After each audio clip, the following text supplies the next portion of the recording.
Hari ini kita akan membahas tentang cara cepat dan murah bagaimana membuat atau menyusun struktur dan skala gaji di Microsoft Excel. Agar kita bisa mendapatkan nilai dari struktur dan skala gaji seperti yang ada di sini, kita membutuhkan template job analisa, kemudian skala compensation factor seperti ini, sehingga kita bisa merumuskan level dan golongannya berdasarkan setiap jabatan, sehingga kita bisa menentukan nilai dari gaji dan struktur gajinya. Bagi kalian yang tertarik dengan template yang saya buat dan faktor kompensasi yang saya buat, silakan cek deskripsi dan kolom komentar untuk mengetahui cara untuk mendapatkan materi tersebut.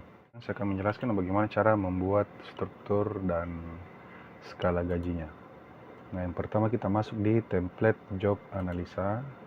Di sini ada beberapa jabatan, kemudian ada beberapa compensable factornya. Terbagi lagi menjadi 3 subfaktor di masing-masing faktornya. Nah, kita coba ambil sampel untuk staff HR dan GA.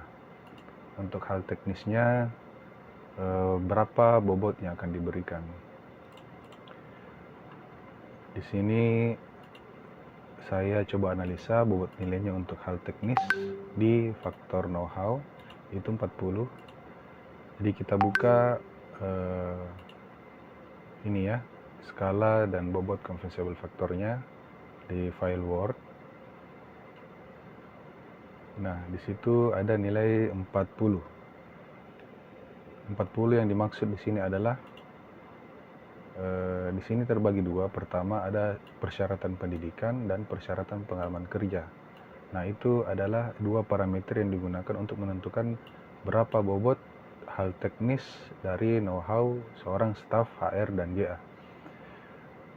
Seorang staf HR dan GA itu merupakan suatu pekerjaan yang memerlukan pengetahuan mengenai konsep dan dasar-dasar bidang teknikal spesialis tertentu yang secara normal bisa diperoleh dari pendidikan akademis, sekolah tinggi, kursus kejuruan, atau keterampilan dasar. Maka saya ambil nilai 40 di sini. Di sini di atasnya juga ada nilai 40, namun untuk menjadi seorang staf HR dan GA, dia itu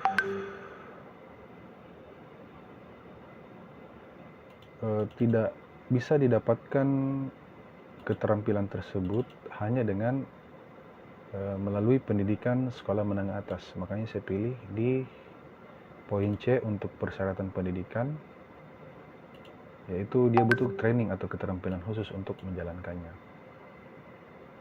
Oke, kita kembali ke tabel job analisa. Jadi kita ketik di sini 40.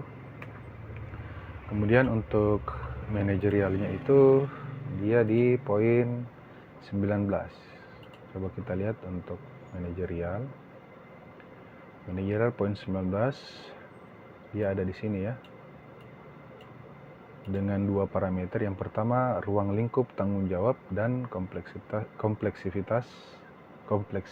aktivitas. Sederhana, terstandar, menyangkut pekerjaan harian day to day. Karena dia levelnya staff, masuk di grade paling bawah atau level paling bawah ya. Dan pekerjaan memerlukan perencanaan dan pengorganisasian yang minimal terbatas pada pekerjaan sendiri dan dalam koordinasi dengan pekerjaan lain yang secara langsung mempengaruhi pekerjaan sendiri. Oke, kita kembali ke template job analisa. Yang mendapatkan bobot untuk posisi ini adalah 19. Dan begitu seterusnya ya untuk interpersonal, dari sisi faktor usaha, pikiran, fisik, waktu, hasil kerja, aset, dan bawahan. Metodenya sama dengan metode penentuan poin dari compensable faktornya, mengacu pada file Word yang ada, yang sudah saya buat. Ini juga bisa diakses pada saat kita download teman-teman yang ingin mendapatkan materinya ini. Nanti penjelasan untuk mendapatkan materi ini dan template Excel-nya silakan cek di bagian deskripsi atau di kolom komentar. Nah, kita kembali lagi. Katakanlah kita sudah mengisi semua poin dari compensable factor untuk semua jabatan. Nah, contoh hasilnya itu seperti ini. Saya sudah berikan poin-poinnya. Ini tergantung juga dari tingkat kesulitan pendidikan yang berdasarkan faktor know-how-nya, usahanya, dan tanggung jawabnya. Dilihat dari perusahaan masing-masing. Kalau misalnya memang ada berbeda, berarti poin yang saya tetapkan di data ini bisa saja berbeda dengan teman-teman. Kemudian setelah kita lengkapi poinnya, poin totalnya itu sudah didapat, maka kita coba klasifikasikan seperti ini. Jadi ada 7 golongan di sini ya, dan 7 level. Yang pertama di golongan 1 itu poin 100 sampai 200-an ini, dia berada di golongan 1 dengan level junior staff. Kemudian poin dari 300 sampai 400 itu dia di golongan 2 dan level senior staff. Kemudian untuk poin 401 sampai dengan poin 400-an ya, dia range-nya 400-an ini dia ada di golongan 3 dan levelnya junior supervisor. Kemudian untuk level supervisor dengan golongan 4 dia ada di angka total poin 500. Kemudian untuk junior manager dia di golongan 5. Poinnya itu, total poinnya itu ada kisaran 600. Untuk senior manager golongan 6 ada di poin 700. Terus kalau untuk level direktur golongan 7 dia ada di total poin kisaran 800-an. Nah, setelah kita sudah klasifikasikan level dan golongannya, maka sini kita buat tabel ya, tabel berdasarkan levelnya, kemudian berdasarkan golongannya. Di sini saya buat ada subgolongan juga. Subgolongannya itu saya buat berdasarkan dengan masa kerjanya, masa kerja, dan ada juga berpengaruh terhadap faktor penilaian kinerjanya nanti. Biasanya sistem penilaian kinerja di perusahaan berdasarkan pengalaman saya itu dilakukan setiap 1 tahun sekali. Nah, untuk subgolongannya ini saya bagi sampai level subgolongan E ya. Jadi ada 5 subgolongan. Jadi ada golongan 1A, 1B, 1C, sampai dengan 1E. Ini berdasarkan masa kerja dan prestasi kerjanya. Penilaian kinerja biasanya di akhir tahun. Nah, yang pertama saya lakukan adalah saya menentukan, anggaplah gaji terendahnya adalah 2,5 juta untuk level junior staff. Junior staff ini saya tetapkan 2,5, ini sebagai contoh saja. Nah, kenapa warna kuning? Karena di bagian keterangan sini warna kuning itu merupakan nilai yang dapat disesuaikan. Kalau misalnya teman-teman gaji terendahnya itu misalnya sesuai UMR, kalau di sini itu sekitar 3,4 ya, itu maka akan berubah nilainya semua di sini. Kita back dulu. Oke.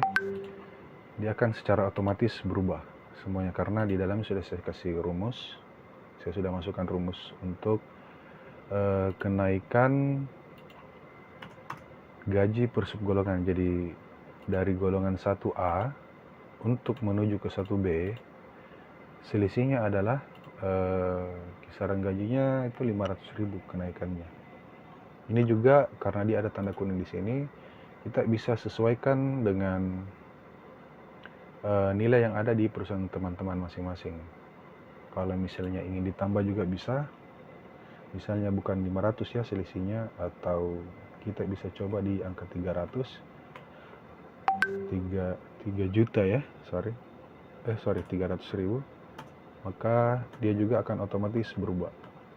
Jadi teman-teman bisa bekerja lebih cepat untuk membuat struktur dan skala gaji upah seperti ini. Nah, di sini kemudian ada kenaikan gaji per golongan. Kenaikan gaji per golongannya itu nanti kita akan mengikut dari gaji golongan 1 ke golongan 2 dikurang dengan golongan 1. Maka ini nilai gajinya ya, nilai perbedaan gaji setiap golongan dari golongan 1 ke golongan 2. Ini sebenarnya juga bisa di adjust ulang kalau misalnya teman-teman merasa kurang atau masih mau disesuaikan lagi. Ini nilai-nilainya bisa di adjust lagi kembali. Namun saya buat seperti ini agar teman-teman lebih mudah untuk menyelesaikan struktur dan skala gajinya. Ini saya coba kasih masuk nilai 500.000 untuk kenaikan gaji per subgolongan. Maka yang didapat untuk kenaikan gaji per golongannya itu 1 juta. Jadi setiap naik level ke atas dari 1 ke 2, 2 ke 3 itu selisihnya adalah 1 juta. Kalau menurut saya sudah lumayan lah dari sisi nilai. Oke, ini sistem struktur dan skala gaji yang saya coba buat. Kemudian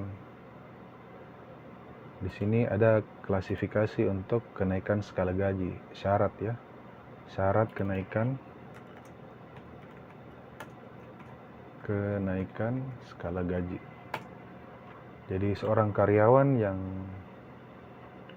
telah bekerja di perusahaan selama 3 tahun itu bisa dipromosikan ke golongan, misalnya tadi staf HR dan GA, dia golongan 1A, untuk dipromosikan menjadi golongan 1B. Di sini dia harus memenuhi 2 syarat ini. Yang pertama, pengalamannya itu masuk ke range masa kerja 4 tahun. Kemudian selama dalam posisinya telah mampu memberikan prestasi yang baik dengan predikat baik berdasarkan sistem penilaian kerja. Jadi untuk lebih memaksimalkan sistem yang ada ini, di perusahaan teman-teman itu harus sudah punya sistem penilaian kinerja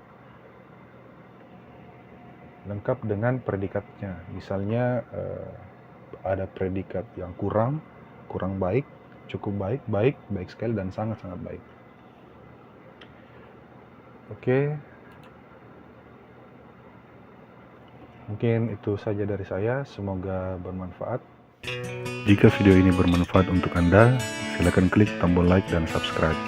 Dan jangan lupa berikan sarannya di kolom komentar agar channel ini terus berkembang.